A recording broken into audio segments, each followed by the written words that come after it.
같이 한번 크게 한 목소리 읽고 오늘 본문으로 들어가겠습니다. 같이 읽습니다. 하나님이 나사렛 예수에게 성령과 능력을 기름 붓듯 하셨음에 그가 두루 다니시며 선한 일을 행하시고 마귀에게 눌린 모든 사람을 고치셨으니 이는 하나님이 함께 하셨습니다. 아멘. 이 마지막에 하나님이 함께 하셨습니다. 이 말씀을 꼭 같이 기억했으면 좋겠습니다. 오늘 우리 스가랴 말씀 6장, 지난주에 8절까지 1절로 8절까지 했고요. 오늘 6장 9절로 15절 말씀 8가지 환상 이야기하다 끝나고 이제 새로운 예언의 말씀으로 들어갑니다. 우리 구약성경 1317면, 제 성경으로는 1317면 이 스가랴 6장 9절부터 15절 말씀 같이 한번 교독하겠습니다. 9절 제가 먼저 읽습니다. 여호와의 말씀이 내게 임하여 이르시되 사로잡은 자 가운데 바벨론에서부터 돌아온 헬드와 도비아와 여대야가 스파냐의 아들 요시아의 집에 들어갔더니 너는 그날에 그 집에 들어가서 그들에게서 받되 은과 금을 받아 면류관을 만들어 여호사닥의 아들 대제사장 여호수아의 머리에 씌우고 말하여 이르되 만군의 여호와께서 이같이 말씀하시되 보라 사기라 이름하는 사람이 자기 곳에서 떠나서 여호와의 전을 건축하리라. 그가 여호와의 전을 건축하고 영광도 없고 그 자리에 앉아서 다스릴 것이요 또 제사장이 자기 자리에 앉으리니 있으니 이 둘 사이에 평화의 의눈이 있으리라 하셨다 하고 그 면류관은 헬렘과 도비아와 여디야와 스바냐의 아들 헨을 기념하기 위하여 여호와의 전 안에 들어갔습니다. 먼데 사람들이 와서 여호와의 집을 건축하리니 만군의 여호와께서 나를 너희에게 보내신 줄을 너희가 아니라 너희가 만일 너희의 하나님 여호와의 말씀을 들을진대 이같이 되리라. 아멘. 자, 스가랴 6장 지금 읽었던 9절로 15절의 말씀은 우리가 지난주 우리가 살펴봤던 그 환상에 이제 이어지는 말씀이기도 합니다. 환상 마지막에 이제 덧붙여진 말씀인데 여기에 등장하는 인물이 하나 나오죠. 여호수아라는 인물입니다. 대제사장 여호수아 이렇게 되어 있습니다. 여호수아라는 이름 자체가 예수, 지저스라는 의미의 같은 이름입니다. 당시 근데 여호수아라는 이름이 성경에 보면 있지만 유대인 그 전통에 보면 여호수아라는 이름이 참 많다고 합니다. 남자들에게 붙여진 이름이 여호수아라는 이름이 흔했던 그런 이름이기도 한답니다. 그래서 유대인들에게는 여호수아라는 이름이 보통 남자들에게 많이 붙여진 이름이기 때문에 뭐 특별할 것도 없는 이제 그런 이름이었는데 예수님이 예수라는 이름을 이제 붙여 주심으로 말미암아 그리스도, 예수 그리스도, 그리스도 예수가 여호수아라는 인물입니다. 바로 그 예수 그리스도를 상징적으로 표현한 단어가 여호수아, 대제사장 여호수아 이렇게 표현되어 있다고 생각하시면 아마 여러분들이 좀 기억하기가 쉬울 것 같습니다. 자, 그런데 이 단락의 15절까지 말씀의 내용은 자, 첫 번째 적어놓은 것처럼 하나님의 은혜를 누리는 길, 비결은 뭐냐? 말씀에 청종하는 삶을 사는 것이다. 오늘 보면 이 9절에 보면 대제사장 여호수아라는 인물이 등장하고 그 면류관을 씌우는데 자, 그 면류관은 누구를 기념하기 위한 면류관인가? 14절에 보시면 스바냐의 아들 헨을 기념하기 위하여 여호와의 전 안에 두라 하신 이렇게 됐습니다. 그러니까 그 면류관을 어디에 두라고요? 성전에 두라. 근데 성전에 두는데 스바냐라는 선지자 우리가 아시죠? 스바냐 우리가 이미 공부했던 예언자 중에 하나인데 그 아들 헨을 기념하기 위해서 이게 헨이라는 단어 여러분 헨이라는 단어를 여러분 아마 자주 들으셨을 겁니다. 이 헨이라는 뭐냐면 하나님 은총, 그레이스를 뜻하는 단어가 헨입니다. 헨. 그러니까 은혜라는 뜻입니다. 스바냐의 아들 헨을 기념하여 이 말은 은혜라는 것을 기념하기 위해서 성전에 두어라 이런 의미이기도 합니다. 자, 다른 말로 하면 하나님의 성전에다 그 면류관을 둠으로 해서 헨이라고 하는 스바냐의 아들을 기념하고 기억하는데 하나님의 성전에 흘러넘치는 나오는 하나님의 은혜, 그레이스, 그 은혜를 우리가 맛보는 삶을 살기 위해서는 바로 그 은혜가 성전에 흘러넘쳐 나와야 우리가 그 은혜를 맛볼 수 있다는 의미도 합니다. 자, 그런데 15절을 보면 이렇게 설명이 됩니다. 15절에 먼데 사람들이 와서 여호와의 전을 건축하리니 만군의 여호와께서 나를 너희에게 보내신 줄을 너희가 알리라. 그 다음에 너희가 만일 너희의 하나님 여호와의 말씀을 들을진대 이같이 될 것이다. 하나님의 성전에 흘러오는 은혜, 그레이스를 맛보는 삶을 살기 위해서는 하나님의 말씀, 여호와의 말씀을 들을진대 청종해야만, 이런 뜻입니다. 하나님의 말씀을 듣고 행하는, 청종하는, 다른 말로 하면 순종하는 삶이 있어야만 성전에 흘러넘치는 은혜를 맛보는 인생을 살 수 있게 된다. 이런 뜻이기도 합니다. 그래서 결론적으로 이 단락을 몇 가지 제가 여러분 설교 노트에 적어놨습니다. 교훈은 우리가 좀 세 가지만 제가 적어놨는데요. 하나님의 성전으로부터 흘러나오는 하나님의 은혜를 사모하는 삶, 이것이 은총을 경험하는 삶이 된다는 뜻입니다. 그런 삶을 살기 위해서는 사모하는 것이 있어야 한다. 두 번째로 하나님의 말씀을 듣는 것, 순종하는 것, 다른 말로 하면 청종하는 것이 곧 하나님의 은혜를 사모하고 맛보는 비결이 될 것이다. 그래서 말씀을 청종하는 것이 중요하다 하는 것을 강조하고 있다는 것입니다. 자, 세 번째로 이 말씀의 단락의 핵심 주제는 뭐냐면 하나님의 은혜가 흘러나오는 말씀의 자리, 말씀의 지경 안에 머무는 삶이 중요하다. 그러니까 성전에 있는 하나님의 은혜가 흘러넘쳐서 그것이 내 삶의 은혜로 내가 맛보아 누릴 수 있기 위해서는 그 은혜가 머무는 지경, 은혜가 흘러나오는 그 지경 안에 내가 머물러 있는 것이 중요하다는 거예요. 그러니까 하나님의 당시로 하면 구약 유대인의 그 개념으로 하면 성전에 가까이, 성전이 함께하는, 성전과 함께하는, 그러니까 성전이 있는 그 지경 속에 머무는 삶을 사는 것이 중요하다는 것이죠. 뭐 오늘날은 뭐 성경 개념이 아니기 때문에 교회당, 예배당이, 하지만 하나님과 함께 하나님의 은혜, 말씀이 머무는 그 자리, 그 은혜의 지경, 그 은혜가 있는 그 지경 안에 머무르는 삶이 바로 하나님의 은혜를 바로 사모하는 삶이요, 그 은혜를 맛보는 삶이 될 것이다 라고 하는 그런 의미로 해석을 해볼 수 있겠다 하는 것입니다. 자, 오늘 7장과 8장 두 장을 우리가 살펴보려고 하는데 7장 1절로 7절 말씀의 주제는 이겁니다. 하나님께서 우리에게 진정으로 원하신 것이 뭐냐? 금식하며 기도하는 것보다는 은혜의 근원이신 하나님의 말씀에 청종하는 것, 말씀을 듣는 것, 이것이 주님이 우리에게 원하고 기대하시는 것이다 라는 것을 오늘 7장 1절로 7절 말씀을 보면 우리가 깨닫게 됩니다. 자, 2절에 보시면 그때 베델 사람이 사레셀과 레겜멜렉과 그의 부하들을 보내어 여호와께 은혜를 구하고 이렇게 됐습니다. 자, 벳엘이라는 지명을 여러분 잘 아실 겁니다. 그렇죠? 하나님의 집이라는 뜻이죠. 벳엘 그러면.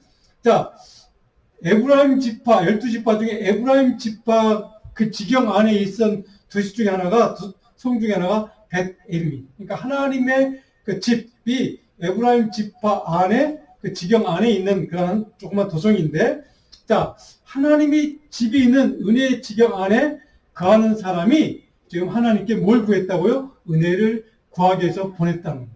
자, 하나님께 은혜를 구한다. 다른 말로 기도한다는 뜻이기도 합니다.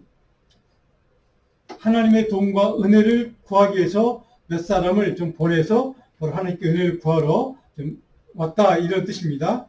자, 그런데 그런 벳엘의 사람들이 와서 지금 하나님께, 하나님 성전에 와서 좀 은혜를 구하러 오는 그 장면, 5절에 보시면 온 땅의 백성과 제장들이 이르라 하나님 말씀합니다.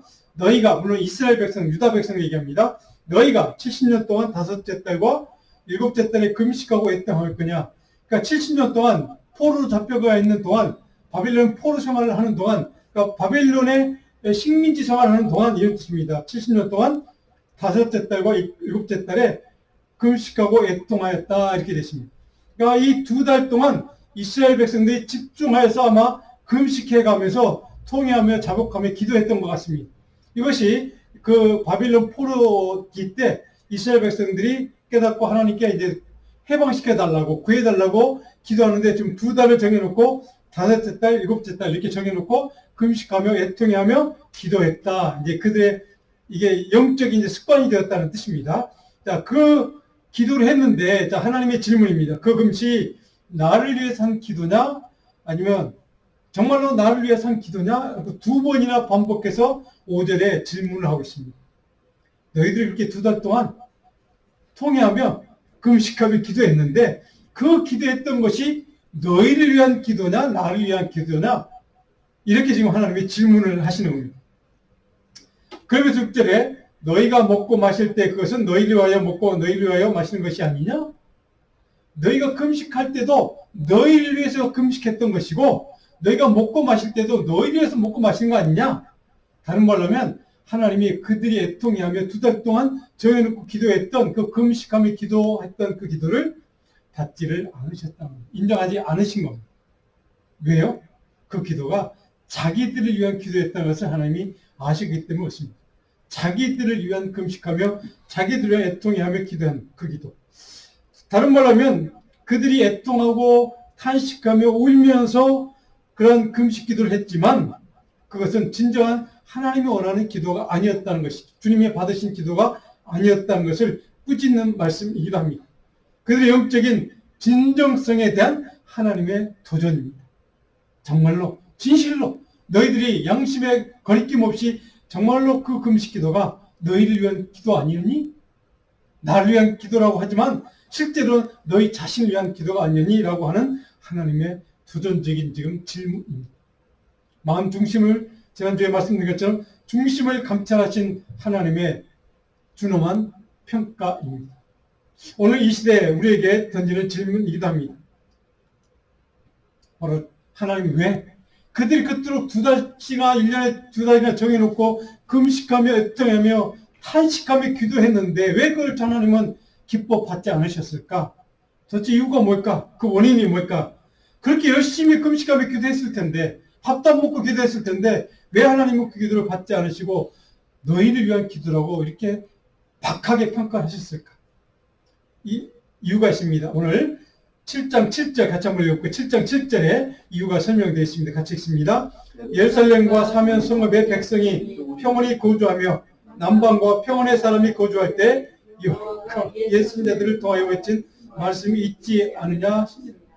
너희의 금식 기도를 내가 받지 않은 이유, 기뻐하지 않는 이유, 그것은 너희가 이미 내가 여러 선제를 통해 너희에게 이미 명한 명령, 말씀, 율법이 있다는 겁니다. 그 법이 있는데, 말씀이 있는데, 예언이 있는데 그 선제를 통해 외쳤던 그 말, 내가 주었던 말, 그 말씀을 너희들은 듣지도 않고 청종하지도 않고 집중하지도 않고 그저 그냥 너희 자신을 위해서 금식하며 애통하며 탄식하며 기도했을 뿐이다. 그들의 기도에는 하나님의 말씀이 없었다는 사실을 지적하고 있습니다. 하나님의 말씀이 없는 기도, 하나님의 말씀을 집중하지 않는 통곡하며 애통하며 기도하는 것, 그 어떤 신앙생활, 어떤 영적인 것도 하나님은 말씀이 빠진 것은 헛되다고 지금 얘기를 해주고 있는 것입니다. 하나님 앞에 진정한 영적인 신앙생활이 무엇이냐? 하나님의 말씀, 생명의 말씀이 중심이 되는 것이 그만큼 중요하다는 것을 우리에게 가르쳐주고 있습니다. 진실한, 주님이 원하는 진정한 신앙생활의 모습, 믿음의 삶이란 하나님의 말씀에 청종하는 것이 우선순위다라고 하는 것을 정확하게 우리에게 가르쳐주고 있는 말씀이기도 합니다. 자, 그 말씀이 빠진 모든 신앙생활, 종교행위는 아무것도 아니라는 것을 주님이 기뻐하지 않는다는 사실을 이렇게 우리에게 깨닫게 해주고 있습니다. 자, 그 말씀이 없는 신앙생활을 열심히 했을 것입니다. 기도도 분명히 그들은 정말 최선을 다해서 했을 것입니다. 근데 말씀이 없는 생명이 빠진 금식기도, 탄식하며 기도하는 것, 그것들은 하나님이 기뻐하지 않는다는 사실을 이렇게 말씀하면서 바로 그 결과 어떻게 그들은 하나님의 심판을 받게 되는가? 9절로 14절에 결과가 나와 있습니다. 9절 한번 같이 읽어볼까요? 9절. 만군의 여호와가 이같이 말하여 이르시기를 너희는 진실한 재판을 행하며 서로 인애와 긍휼을 베풀며 10절. 과부와 고아와 나그네와 궁핍한 자를 압제하지 말며 서로 헤아려고 마음에 도모하지 말라 했으나, 자, 왜 말씀이 중심되지 않는 기도 생활, 종교 생활이 의미가 없느냐? 하나님은 그 말씀을 통하여 우리에게 어떻게 살아라라고 하는, 어떻게 사는 것이 신앙의 삶이다, 어떤 것이 신실한 믿음의 삶이다라고 하는 것을 말씀을 통해 이미 너에게 주었다는 겁니다. 가르쳐 주었다는 겁니다. 그런데 그 말씀이 빠져있기 때문에 내가 원하는 신실한 삶을 너희들은 살지 못했고, 그냥 외적인, 형식적인 기도 생활, 금식 기도하는 생활, 애통하며 탄식하며 기도하는 거짓 눈물, 내 기도밖에 너희들이 흘리지 않았다는 것을 이렇게 지적하고 있는 것입니다. 그래서 9절에 보니까 너희는 진실한 재판을 해라. 서로 인애와 긍휼을 베풀라. 너희는 내가 이렇게 몇 차례 선자를 통하여 그렇게 살라고 지적하고 명령하고 말씀을 주었고 지침을 주었는데도 너희들 그 말씀이 없는 종교생활을 했기 때문에 너희들의 그 종교생활은 아무런 의미가 없다는 것을 이렇게 지금 지적해주고 있습니다. 진실한 재판을 공의를 행하라고 했는데 너희들은 재판을 통해 진실하게 재판을 하지 않고 치우쳐서 부자들을 위해서, 힘 있는 권력자들만을 위해서 그들을 유리한 재판을 했다. 불공정한 재판을 했다는 겁니다. 그리고 인애와 긍휼을 베풀라고 했는데 너희들 인애를 베풀지도 않고 긍휼을 베풀지도 않은 그런 신앙생활, 종교생활, 그런 삶을 살았다라고 하는 것을 정확하게 구절에 지적하고 있습니다. 이것이 어디에서 있다고요? 하나님 주신 말씀 속에 다 들어있다는 겁니다. 이렇게 살아야 한다고 내가 너에게 수차례 강조하고 또 강조하고 말씀을 주었는데 그 말씀이 빠진 신앙생활이었기 때문에 이 말씀대로 살지 않았기 때문에 너희들의 신앙생활, 너희들의 종교생활은 아무런 의미가 없다. 그래서 너희가 금식하는 기도는 내가 받지 않는다라고 하는 것을 이렇게 지적해주고 있습니다. 10절에 보니까 우리가 잘 아는 말씀 나와 있죠. 가부와 고아와 나그네와 궁핍한 자. 가부, 고아, 나그네는 유대인 신앙생활에서 전통적으로 가장 중요한 사회적인 약자들입니다. 약한 사람들입니다. 근데 여기 궁핍한 자, 가난한 사람까지 지금 포함을 해서 네 부류의 사회적인 가장 약한 사람들을 이렇게 언급하면서 그들을 압제하지 말라. 그들을 핍박하지 말라. 그들을 힘들게 하지 말라. 라고 내가 너에게 수차례 강조하고 또 강조했음에도 너희들은 그 말씀이 빠진, 그 말씀을 순종하지 않았기 때문에, 청종하지 않았기 때문에 너희들 과부를 힘들게 했고, 과를 힘들게 했고, 나그네를 핍박했고, 궁핍한 자를 못 살게 했고, 가난한 자를 핍박한 그런 삶을 살아왔다는 것을 하나님이 이렇게 지적하게 해주고 있습니다. 말씀이 빠진 신앙생활은 하나님의 계명을 없이 계명을 순종하지 않는 신앙생활은 이렇게 헛되다는 것을 반복해서 가르쳐주고 있습니다. 그리고 서로 해하려고 마음에 도모하지 말라 라고 내가 너에게 수차례 가르쳐 주었지만 너희들이 이렇게 살아왔다는 것을 하나님이 지적을 해주고 있습니다. 자, 그런 말씀이 빠진 신앙생활, 종교생활은 의미가 없다는 것을 이렇게 하나님이 책망하고 있는 말씀이기도 합니다. 자, 그런데 그들의 가장 심각한 문제가 무엇인가? 11절입니다. 같이 읽어볼까요? 11절. 그들이 듣기를 싫어하여 등을 돌리며 듣지 아니하려고 귀를 막으며. 그 말씀을 주었는데도, 반복해서 주었는데도, 수많은 예언자를 통해서 주었지만 그들은 듣기를 싫어해서 귀를 닫아버렸다, 이런 뜻입니다. 이것이 그들의 가장 근본적인 영적인 문제였다는 사실입니다. 그 말씀을 주었고 그 말씀을 하나님이 순종하기를 원했는데 그 말씀을 그들 들으려 하지 않고 말씀이 빠진 외적인 신앙생활, 헛된 종교생활만 그들이 해왔다는 것을 이렇게 하나님이 지적하고 있습니다. 그래서 12절에 보니까 그 마음을 금강석같이 하여, 금강석같이, 돌같이 그들의 마음을 완악하게, 돌처럼 단단하게 그렇게 말라지게, 말라 비틀어졌다는 것입니다. 그래서 그 마음을 새롭게 하지 않으면 너희들은 내 말을 순종하지 않을 것이다 라고 하는 것을 하나님이 이렇게 지적해주고 있는 말씀입니다. 율법과 만군의 여호와가 그의 영으로 예수를 통하여 저는 말을 듣지 아니하므로.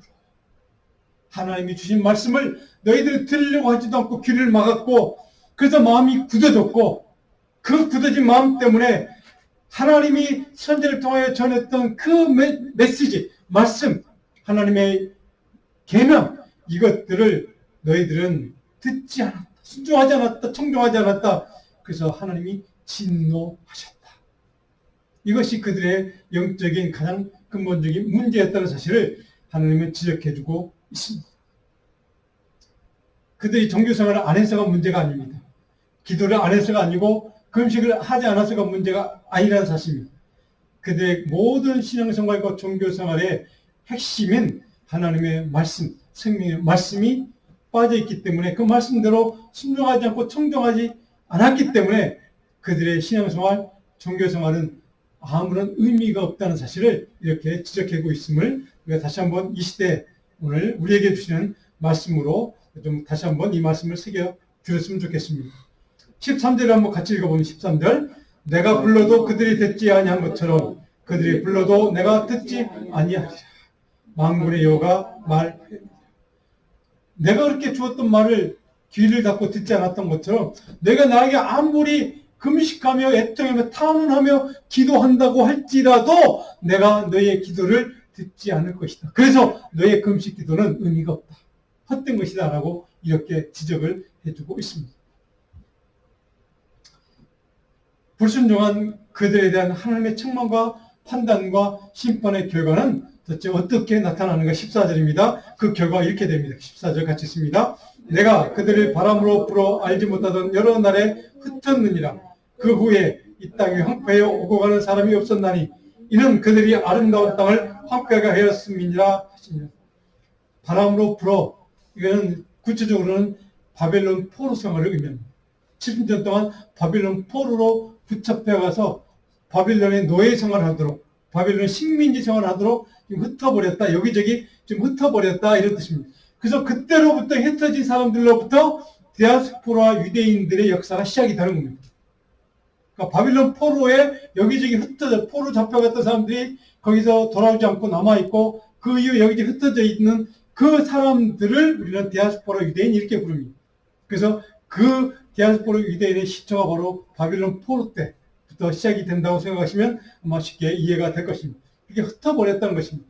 그리고 아름다운 그 땅을 황폐하게 해버렸다. 하나님 심판의 결과 아름다운 땅, 젖과 꿀이 흐르는 가나안 땅, 하나님 약속으로 아브라함이 주셨던 그 땅을 황폐하게 만들어버렸다. 아무런 곡식과 생명이 솟아날 수 있는, 살아날 수 있는 생명을 낳을 수 있는 아무 그런 살아있는 것을 바로 남겨두지 않는 상태, 황폐한 상태, 이렇게 만들어버렸다는 겁니다. 비참하고 쓸모없는 낭비하는 땅으로 그 땅이 하나님의 심판의 결과로 그렇게 변해버렸다는 뜻이기도 합니다. 철저히 파괴되어 버려서 그리고 살아있는 생산 능력이 완전히 사라진 땅, 그런 땅을 의미하게 됩니다. 우리 그것을 사막이라고 하죠. 사막. 바로 그런 땅으로, 그런 생명력이 없는 땅으로, 그런 지경으로 너희의 땅이, 그 아름다웠던 땅이, 젖과 꿀이 흐른 그 땅이 그렇게 변해버렸다라고 하나님의 심판의 결과를 이렇게 설명해 주고 있습니다. 그런데 그것으로 끝이 아닙니다. 그것으로 그들의 삶이 끝나지 않습니다. 그들에게 전혀 다른 차원의 새로운 소망을 하나님이 메시지로 주십니다. 8장으로 넘어갑니다. 8장 1절로 15절 말씀. 자, 우리 1절 한번 같이 읽어볼까요? 1절. 만군의 여호와의 말씀이 임하여 이르시되, 하나님이 말씀하시 계속해서 반복하고 있죠. 하나님 말씀이라는 것을. 8장 1절 15절 말씀은 그럼에도 불구하고 삶의 지경을 내가 치유하겠다, 내가 다시 회복하겠다는 하나님의 약속과 그리고 구체적인 치유와 회복의 방법까지도 말씀하고 있습니다. 그래서 너희의 삶의 지경, 황폐해졌던 삶의 지경을 아무런 생산 능력이 없는, 생명력이 없는 너의 황폐해진 말라비틀어진 삶의 지경을 내가 다시 치유하고 고치고 회복시켜서 생명의 능력이 있는 지경, 생명력이 있는 지경으로 무언가를 새롭게 나올 수 있는 삶으로 새롭게 내가 변화시켜 줄 것이다. 어떻게? 그 방법까지도 지금 오늘 본문을 통해 8장을 통해 우리가 말씀하고 있습니다. 자, 2절에 보시면 내가 시온을 위하여 크게 질투하며 그를 위하여 크게 분노함으로, 질투했다는 말 하나님이 자극받았다는 뜻입니다. 내가 자극받아서 너희가 그렇게 비참하게 황폐하게 고통당하며 살고 있는 너희들의 모습을 보니까 내 사랑하는 백성이 그렇게 고통당하는 삶을 보고 내가 너무 마음이 아파. 내가 마음이 너무 아파서 내가 너희들 그냥 두고 볼 수가 없어. 이런 의미의 질투한다는 의미입니다. 하나님의 사랑의 긍휼의 열정을 우리는 여기서 깨달을 수 있습니다.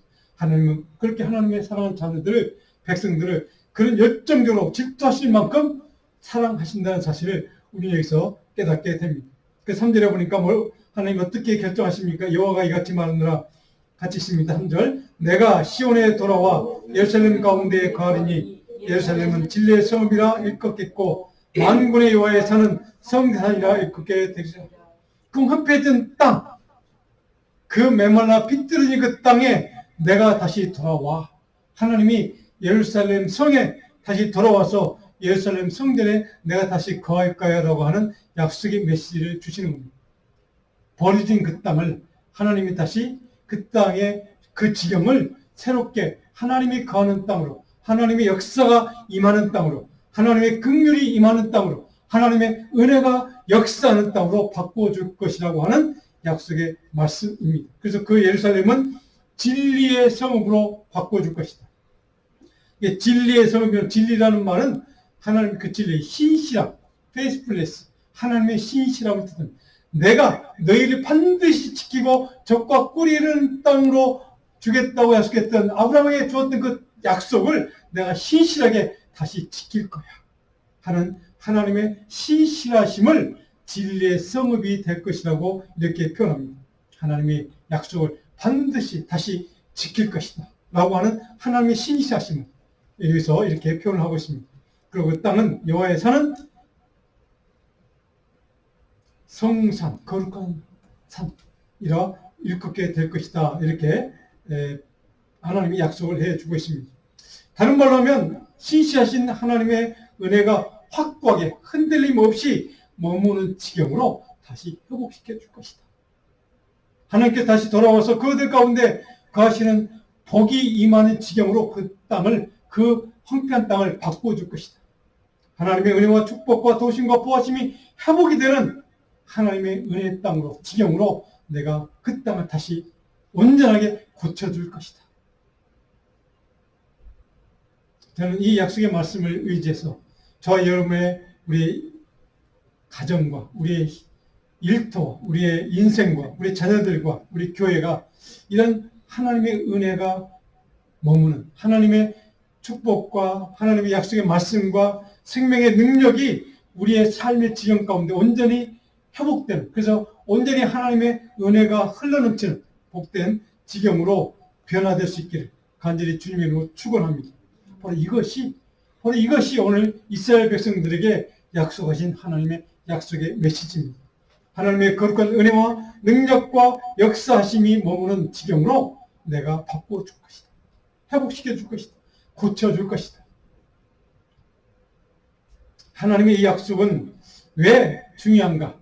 왜 하나님이 함께 역사하고 임하는 지경으로 변화되는 것이, 회복되는 것이, 고쳐지는 것이, 치유되는 것이 왜 중요한가? 4절과 8절에 보니까 중요한 메시지가 있습니다. 7절 같이 한번 읽어볼까요? 7절, 8절 연속해서 같이 읽습니다. 만군의 여호와가 이같이 말하노라. 보라, 내가 내 백성을 해가 뜨는 땅과 해가 지는 땅에서부터 구원하여 내고 인도하여다가 예루살렘 가운데 거주하게 하리니 그들은 내 백성이 되고 나는 진리와 공의로 그들의 하나님이 되리라. 아멘. 내가 내 백성을, 내 자녀를 구원하여 내고, 7절입니다. 그들을 구원하여 내겠다. 구체적으로 얘기하면 바벨론 포로 잡혀갔던 그 포로 생활하던 그 자녀들을, 하나님의 백성, 이스라엘 백성들, 유대인들을 다시 구해서 이스라엘 땅 예루살렘으로 다시 돌이키도록 그를 데리고 올 것이다. 구원하고 해방시켜 줄 것이다 라고 하는 것을 의미하는 말씀이기도 합니다. 그래서 8절에 보면 인도하여다가 예루살렘 가운데 다시 데려올 것이다. 그들은 내 백성이 되고 나는 진리와 공의로 그들의 하나님이 될 것이다. 많이 들어본 말씀이죠. 그들은 내 백성이 되고 나는 그들의 하나님이 될 것이다.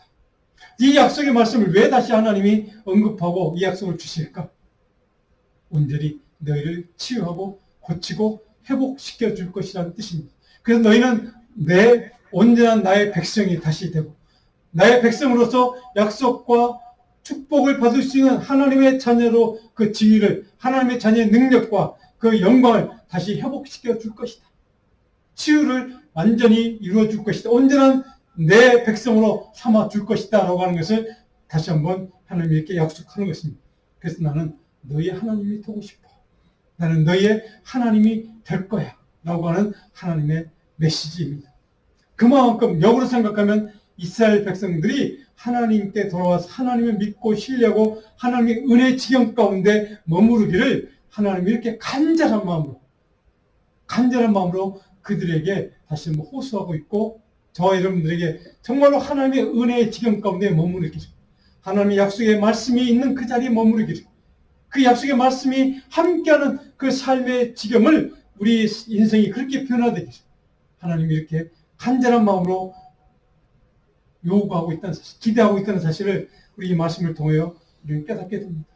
하나님의 간절한 소원, 바로 이것이 저와 여러분들이 하나님의 은혜의 지경 가운데 하나님의 약속의 말씀이 머무는 그 자리에 온전히 치유되고 회복돼서 그 하나님의 말씀과 더불어 사는, 하나님이 함께하는 지경으로 우리를 이렇게 만들어주시는 복을 누리는 그런 자녀가 되기를 주님은 지금도 소원하고 있고, 그 은혜를 그 지경으로 만들어주기 위해서 바로 십자가의 주님을, 바로 그 십자가 사건을 통해 우리를 구원받은 백성으로, 구원하는 하나님의 자녀로 우리를 삼으시기 원하셨던 하나님의 마음, 하나님의 뜻이 바로 십자가 사건을 통해 표현되었고 드러났고 증거가 되었습니다.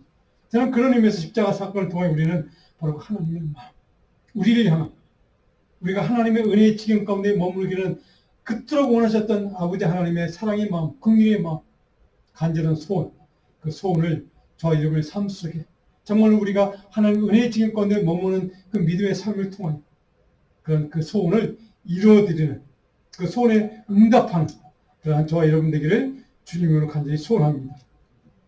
오늘 9절로 15절에 보면, 그러므로 우리들이 해야 될 일이 있습니다. 하나님의 은혜가 머무는 지경 가운데 우리가 살아가기 위해서는 우리가 어떤 신앙의 삶을 살아야 하는가 몇 가지 교훈을 가르쳐주고 있습니다. 9절을 같이 한번 읽어볼까요? 9절 같이 읽습니다. 만군의 여호와가 말씀하셨다. 만군의 여호와이지 이 말을 이날에 듣는 너희는 손을 경고히 할지니라. 자, 선지자들의 입의 말을 이날에 듣는, 하나님의 말씀을 선포했던, 대언했던 선지자들의 말을 이날에 지금 이제 너희들이 듣기 원하고 청종하고 순종하기 원하는 너희는 어떻게 하라고요? 손을 견고히 할지니라. 이 손을 견고히 한다는 말 13절에 나와 있습니다. 이게 제가 한번 말씀드린 적이 있는 것 같은데, 견고히 한다는 말은 합차크란 말입니다. 하나님의 말씀을 듣고 강한 믿음으로 흔들림 없이 그 말씀에 신뢰하고 말씀을 의지함으로 강한 말씀이 주는 능력의 종이 되는 것, 이것을 손을 견고히 한다는 뜻입니다. 그러니까 강하게 하는 뜻입니다. 하나님의 말씀에 능력을 입고 어떤 경우에도 흔들리지 않고 어떤 유혹에도 넘어가지 않고 강한 믿음의 종으로 살아야 한다는 뜻입니다. 여기 믿음의 종은 말씀을 순종하는, 바로 순종의 삶을 뜻하기도 합니다. 그 말씀을 순종하는 삶에 있어서 견고히 하는 겁니다. 흔들리지 말라는 겁니다. 11절에 보니까 만군의 여호와의 말씀이니라. 이제는 내가 이 남은 백성을 대하기를 옛날과 같이 아니할 것인지. 옛날 내가 너희를 심판해서 책망해서 너희를 포로 잡히게 했지만 이제는 이전과 같이 너희를 대하지 않을 것이다. 내 말이다. 내 약속이다. 12절에 보니까 곧 평강의 씨앗을 얻을 것이다. 이전에 너희들이 책망을 받아서 포로로 잡혀가고 정말 저주받은 삶을 살아왔지만 이제는 너희의 삶 가운데 너희가 하나님의 약속의 말씀의 지경 가운데 머무르는 한 너희의 삶은 평강을 누리게 될 것이다. 평안을 누리게 될 것이다. 12절 중간에 보니까 내가 이 남은 백성으로 이 모든 것을 누리게 하리라. 남은 자 사상 언니가 말씀드렸죠. 이 남은 백성들로 하여금, 믿음의 사람들로 하여금 이 모든 것을 누리도록 내가 축복할 거야 라는 하나님의 약속이기도 합니다. 이 남은 백성들은 하나님의 믿음의 후손들을 뜻합니다. 약속의 자녀들을 뜻하기도 합니다. 그 백성들 가운데 남은 자들, 하나님의 후손들, 믿음의 약속의 자녀들, 그들 가운데 형통의 삶을, 풍부한 삶을 누리도록 내가 허락할 것이다 라고 하는 약속을 주시는 겁니다. 그 약속은 13절에 다시 한번 이어집니다. 13절 같이 읽습니다. 유다 족속아, 이스라엘 족속아, 내가 너희를 구원하여 너희가 복이 되게 하리니 두려워하지 말지니라. 손을 견고히 할지니라. 너희가 복이 되게 할지니라. 너희가 온전히 말씀의 지경 가운데 흔들리지 않는 견고하는 믿음으로 옳게 서면, 그 약속의 말씀대로 순종하고 청정하고 살면 내가 너희를 구원하여 너희가 복이 될 것이다. 너의 삶의 지경을 복으로 바꾸어 줄 것이다. 아멘. 이 약속의 말씀이 오늘 저희를 붙드는 약속의 말씀 되기를 원합니다. 그래서 마지막에 보니까 두려워하지 말지니라 손을 경고히 할지니라 했겠습니다. 이 경고히 한다는 말 아까 설명했던 구절에 나와 있는 같은 말입니다. 흔들리지 말라입니다. 14절에 보니까 조상들이 나를 경노하게 했을 때 내가 그들에게 재앙을 내리고 뜻하고 뉘우치지 아니했으나, 이게 뉘우친다는 말은 돌이켰다는 뜻입니다. 내가 뜻을 바꾸지 않았다는 겁니다. 심판을 해서 너희들이 식민지로 잡혀가고 포로 생활하고 이렇게 그 뜻을 내가 바꾸지 않고 내가 결심한 대로 행했다는 겁니다. 그런데 15절에 보니까 이제 내가 다시 예루살렘과 유다 지방에 은혜를 베풀고 뜻하였느니 그 생각을 바꾸셨다는 뜻입니다. 하나님이 결정을 돌이켰다는 뜻입니다. 내가 그렇게 포로 생활을 하도록 너희를 바빌론의 그 식민지 생활, 그런 노예 생활을 하도록 그렇게 했던 것을 돌이키지 않았는데 이제는 내가 그 뜻을 돌이켜서 너희들을 해방시키고 구원시키고 15절에 은혜 베풀기로 뜻하였느니라. 은혜를 베풀 것이다 라고 하는 약속을 그들에게 주신 겁니다. 은혜를 베풀기로 뜻하였다. 이 뜻했다는 말은 의도적으로 목적을 가지고 결정했다는 뜻입니다. 하나님의 뜻과 섭리에 따라 이제는 새로 하나님의 이전의 결정을 다시 번복해서 바꾸어서 하나님의 섭리에 따라서 내가 모든 것을 이루어갈 것이다 라고 하는 하나님의 결심을 얘기하고 하는 단어이기도 합니다. 자, 그런데 18절로 23절 8장에 18절 23절에 이제 하나님의 신실한 믿음의 백성들이 믿음의 공동체를 세워가기 위해서는 우리에게 꼭 필요한 삶의 태도를 몇 가지 말씀하고 있습니다. 자, 두 가지만 살펴보려고 합니다. 16절 17절 같이 읽습니다. 너희가 행할 일은 이러하니라. 너희는 이웃과 더불어 진리를 말하며 너희 성문에서 진실하고 합평한 재판을 베풀고 마음에 서로 행하기를 도모하지 말며 거짓 맹세를 좋아하지 말라. 이 모든 일은 내가 미워하는 것이니라. 여호와의 말이니라. 19절 만군의 여호와가 이같이 말하느라. 넷째 달의 금식과 셋째 달의 금식과 일곱째 달의 금식과 열째 달의 금식이 변하여 유대 족속의 기쁨과 즐거움과 희락의 절기를 되리니 오직 너희는 진리와 합평을 사랑할지니라. 자, 이 금식하는 그 기도를 기쁨으로 즐거움으로 희락의 절기로 바꿔주겠다 라고 이렇게 하나님 약속하시면서 마지막에 너희는 진리와 화평을 사랑할지니라. 진리라는 말은 아까 말씀드린 하나님의 신실한 진실됨을 얘기하는 단어이기도 합니다. 화평, 샬롬입니다. 평화를 사랑합니다. 이 두 가지를 사랑하는 삶을 살라 이렇게 되어 있습니다. 이것이 너희가 하나님의 백성으로 하나님의 자녀로 믿음의 말씀의 지경 안에서 하나님의 은혜를 누리는 삶을 살기 위해서 너희가 해야 될 지침, 삶의 원칙, 가치는 바로 이것이다 라고 이렇게 얘기해 주고 있습니다. 자, 마지막에 우리에게 한 가지 더 요구하는 것이 있습니다. 21절을 한번 보면 이렇게 되어 있습니다. 이 성읍 주민이 저 성읍에 가서 이르기를 우리가 속히 가서 만군의 여호와를 찾고 여호와께 은혜를 구하자면 나도 가겠노라 하겠습니다. 자, 여기에 전도의 원리가 설명됐습니다. 전도의 원리. 자, 그렇게 하나님의 자녀들 백성들이 하나님의 은혜의 지경 가운데 말씀의 지경 가운데 흔들림 없이 견고한 믿음으로 서서 하나님의 명령하신 대로 평화와 바로 그 신실함을 사랑하고 그렇게 살아가면 이성읍 주민, 여기 이성읍 주민은 다른 이웃 사람들 뜻합니다. 물론 이방인들을 포함해서 이성읍 주민이 저 성읍에 가서 야, 너희들이 하나님께 은혜를 구하러 갈 때 나도 같이 갈 거야. 이것이 오늘 우리에게 필요한 신앙의 원리인 동시에 전도의 원리이기도 합니다. 우리가 그렇게 살면 주변의 사람들이 우리를 보고 그렇게 하나님의 은혜를 구하러 같이 찾아서 나오게 된다는 뜻이기도 합니다. 중요한 말씀이기도 합니다. 속히 가서 만군의 여호와를 찾고 여호와께 은혜를 구하자면 나도 갈 것이다. 오늘 우리가 전도를 해야 된다고 생각하고 전도를 많이 하려고 노력합니다. 그러니까 중요한 것은 그 전도하기에 앞서서 우리가 해야 할 일이 무엇이냐? 하나님 말씀에 청종하는, 순종하는, 그리고 견고하게 하나님 앞에 하나님 은혜의 지형 가운데 말씀의 지형 가운데 머물러 서는 것이 중요하다는 것입니다. 견고하게 그 말씀을 붙들고 은혜를 사모하는 마음으로 서 있을 때에 우리가 전하는 복음이 바로 설득력이 있고 그것을 통하여 사람들은 바로 하나님께 은혜를 구하러 같이 나오는 이것이 전도이기도 합니다.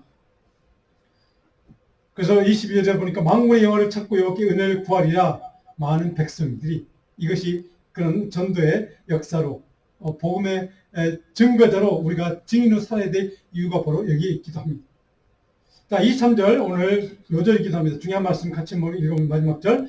만군의 여호와가 이와 같이 말하노라. 그날에는 말이 다른 이방 백성 10명이 유대 사람 하나의 옷자락을 잡을 것이라. 곧 잡고 말하기를 하나님이 너희와 함께 하심을 들었나니 우리가 너희와 함께 가려 하느라. 정확히 설명되어 있죠? 그는 말이 다른 이방 백성 10명이 유대 사람 하나의 옷자락을 잡고, 이 잡는다는 말은 중요한 말입니다. 이게 그러니까 유다 사람 한 사람 때문에 10사람 이방인들이 하나님을 찾아 나와서 하나님의 은혜를 구하게 된다는 뜻이기도 합니다. 그렇죠? 옷자락을 잡는다. 위에서 아까 제가 설명드린 손을 경고히 한다는 말과 같은 말입니다. 경고히 한다. 옷자락을 잡는다.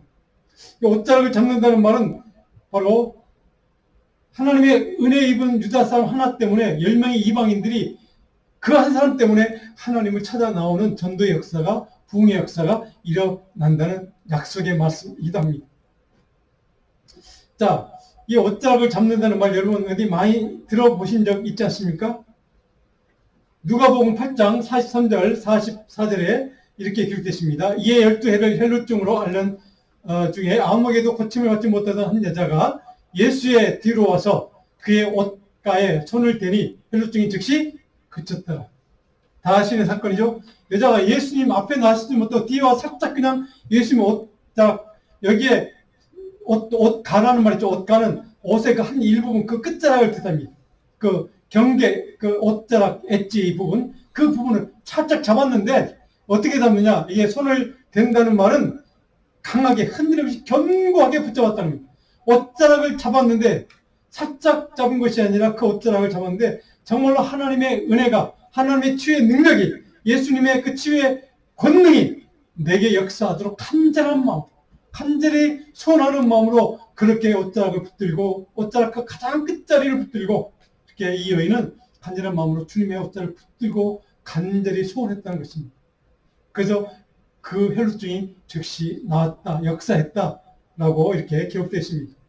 오늘 23절에 보니까 유다 사람 한 사람이 그 옷자락을 붙잡을 것이다. 저는 오늘 저와 여러분들의 옷자락을 붙들고 수많은 사람들이, 많은 사람들이, 우리 주위 사람들이 여러분 때문에, 여러분 한 사람 때문에 여러분의 옷자락을 붙들고 많은 사람 주님께로 나오는 역사. 바로 이것이 전도요, 이것이 부흥요, 이것이 저와 여러분의 마지막 남은 사명인 줄로 믿습니다. 그런 역사가, 여러분의 옷자락을 붙들고 많은 사람들이 주님께 나오는 역사가, 주님을 믿는 역사가, 부흥의 역사가, 은혜의 역사가 정말 날마다 여러분 인생의 지경 가운데 일어나기를 주님으로 축복하고 축원합니다. 오늘 이것이 우리의 기도 제목되기를 소원합니다. 이 말씀을 우리가 붙들고 오늘 기도하기를 원합니다. 오늘 여러분 설교 노트에 보면 결론 적용 제가 2가지 적어놨고 묵상 주제를 제가 적어놨습니다. 한번 집에 가시 읽어보시고 묵상해 보시고 오늘 본문 말씀을 다시 한번 특별히 8장 23절 말씀을 읽고 저와 여러분의 삶이 그런 삶이 되었으면 좋겠다. 우리 자녀의 삶이 바로 그런 전도하는 역사가 일어나는 복된 인생이 됐으면 좋겠다. 우리 삶의 지경을, 우리 교회의 지경을 그렇게 축복하시도록 같이 기도해 주시면 좋겠습니다.